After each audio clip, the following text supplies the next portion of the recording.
Retire ஆனாலும் அவர் வந்து வழக்கமன்றத்துல வந்து உங்களை சந்திப்புன்னு சொல்லி சொல்றாரு. நீங்க மைக் முன்னாடி மட்டும் தான் தைரியமா பேசுவீங்க, பின்னாடி வந்து நீங்க வந்து வேற மாதிரி மன்னிப்பு கேட்பீங்க அப்படின்னு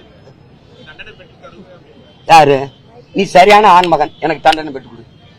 நீ கொடுத்துறா, நீ பாக்குற கொடுத்துரு, நீ பாக்குற. நீ அக்யூஸ்ட், நீ காட்சி சட்டத்துல மறைஞ்சிருக்க கிரிமினல். நீ நீ செல்போன் திருடன், ஆடியோ திருடன். 14 செல்போன் என் கட்சி பிள்ளைல பறிச்சுட்டு இருக்க. அதுல இருந்து ஆடியோ திருடன். நீ நேர்மையாளம் சொல்ற. இந்த ஆடியோ வெளியிட்ட அயோக்கிய பையன் நீ இல்லையா? நீயா இல்லையா? நீ சொல்லு. இந்த அரசு என்னோட மோத துப்பு இல்லாம நீ அவனை முன்னாடி நிறுத்திக்கிட்டு பின்னாடி இந்த ஆட்டம் காட்டிட்டு இருக்க. நீ எதுக்காக நீ டப்புன்னு டிஐஜி ப்ரொமோஷன்?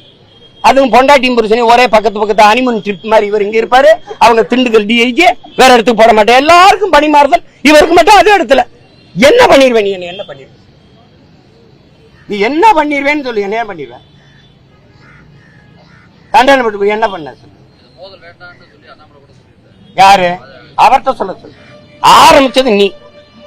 செல்போனை திருடிட்டு போய் இதை போட்டு ஆடியோ போட்டு திமுக ஐடி விங்கு கொடுத்து அங்க இருக்கிற சில அல்லக்கைகள் கொடுத்து பேச வச்சது நீ.